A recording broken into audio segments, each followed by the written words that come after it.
Hey everyone, my name is Blair Cinta. How are you? Today we're going to walk through a recording method called Recorder Man.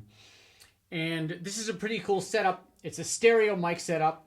And the idea is to get these two mics with a really beautiful picture of the kit with the snare and the kick sitting right in the middle. So I'm going to give you a handful of steps here to make this easy. The setup is not the easiest thing. So I'm going to try to walk you through it and make it nice and easy because this is a really great sound and it's super versatile, especially with minimal mics. Okay, the first thing to do, the idea between these two mics is that they are equidistant from the center of the snare and from the center of the kick. Okay, and that's the real tricky part, but that's what gives us this great picture. All right, I'm using my Coles 4038s. They're in figure 8, of course. They're ribbon mics. And so what I did is I laid this cable on the ground and I measured out 2 drumstick marks and I put a piece of tape on here to make it easy. Okay. First thing we're going to do is set this in the middle of the snare, measure up here. And I'm coming off angle because I'm trying to get a picture of this tom, the hi-hat, and the snare really from this mic. Okay, and from this mic, of course I'm getting the snare, but I'm also trying to get the ride cymbal and the floor tom. And I'm trying to get tonality the same between the tom here and the floor tom here. And this, to me, was the pretty tricky part because we're not using tom mics and we're just really trying to get a full picture of the kit. Okay?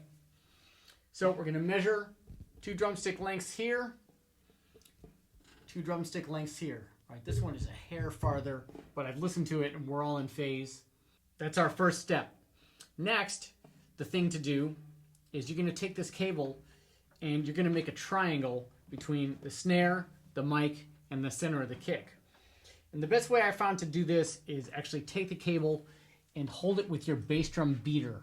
Okay, press down kind of hard. Find this triangle. Okay, like that. And then this comes over like this. Okay. Now, you'll notice it's not totally perfect. I'm going to pull this over just a hair, actually, while we're here. Okay. That's a little better.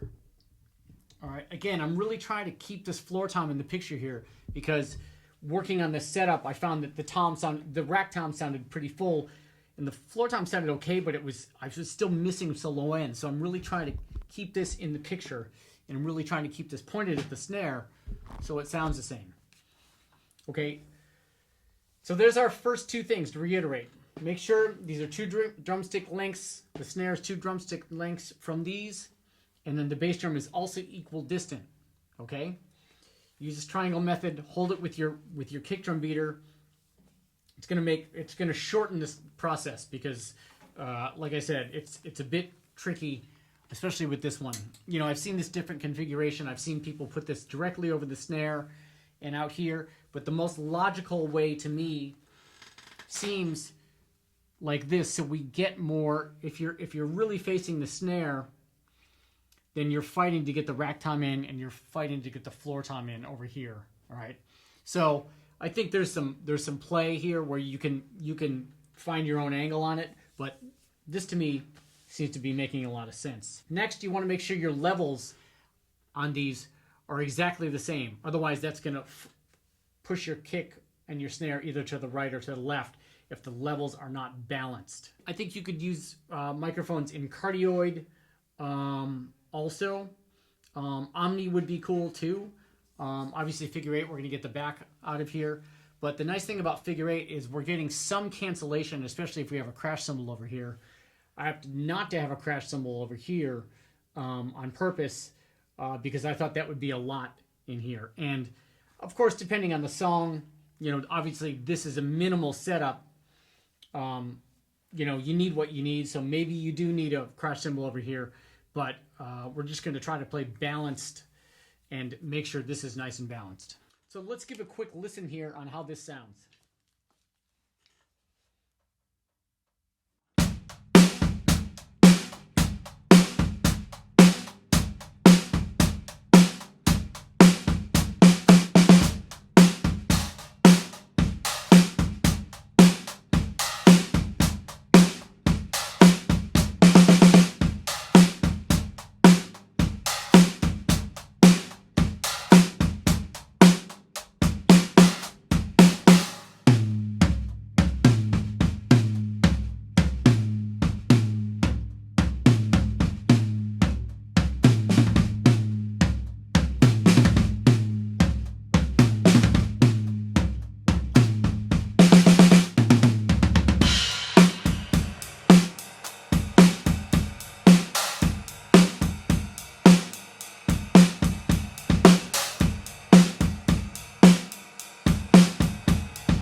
right, so you'll notice the really beautiful stereo spread between these, this setup right here. So part of when I was setting this up, I was thinking, well, how is this different than the Glyn Johns method, where we use 3 mics, one here, one over here.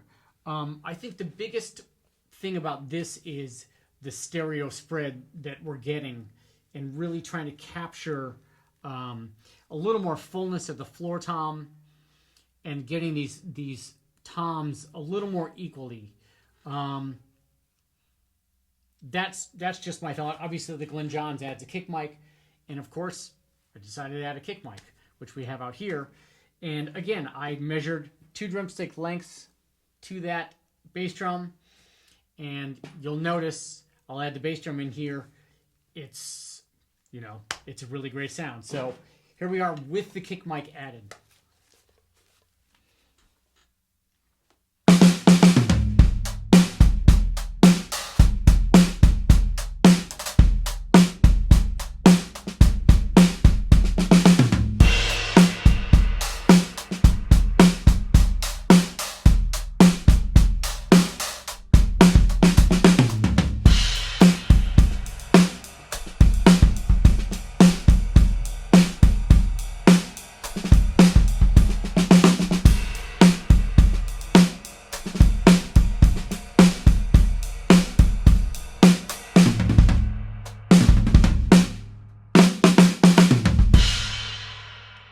Great sound.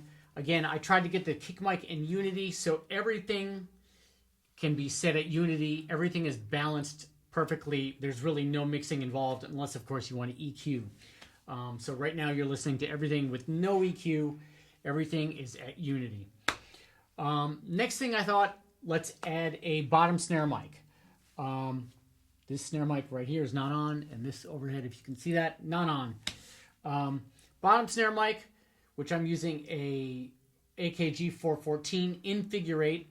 So I'm getting some attack from the kick, and I'm getting bottom snare. And I thought that would be a really great dual setup to bring a fuller sound. So we get bottom snare, we get the combination of a little more attack from the kick if we want it. And of course we can manipulate either sound with EQ. We can try to pump up some high end from the attack and from the bottom snare.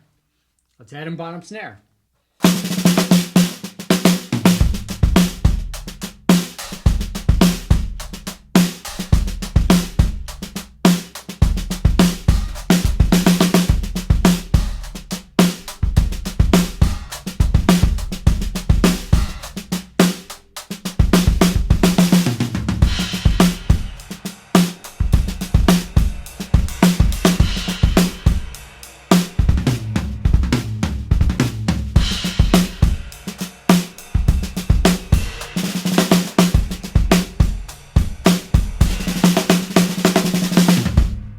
Okay, pretty great. That's 4 microphones.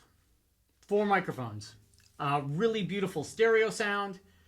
Nice low end. We're getting in some bottom snare. We can manipulate high end and kick attack with 4 mics.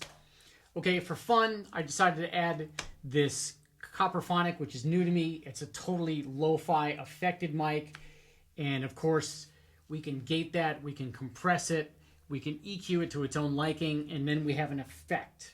Okay, so I'm just going to play.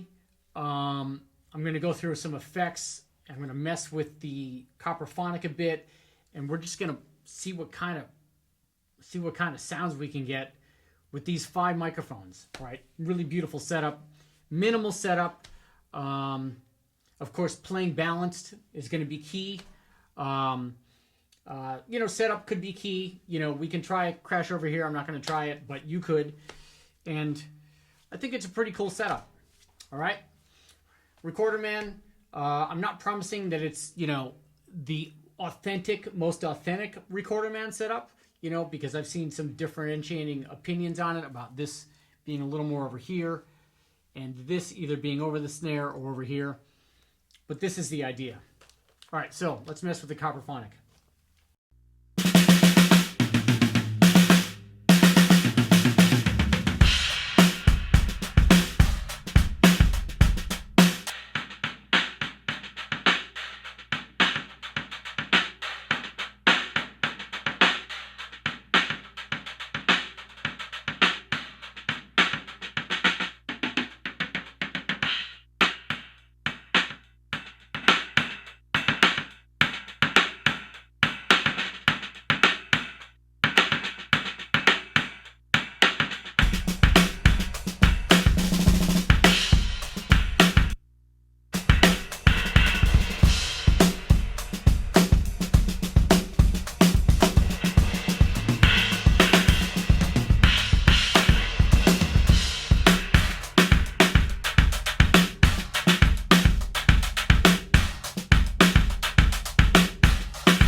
All right, try this setup out. I think it's really cool. I think it's really effective, especially in small spaces like my room is pretty small. I think it's a nice balanced sound. It could really work for lo-fi stuff or pop stuff or whatever.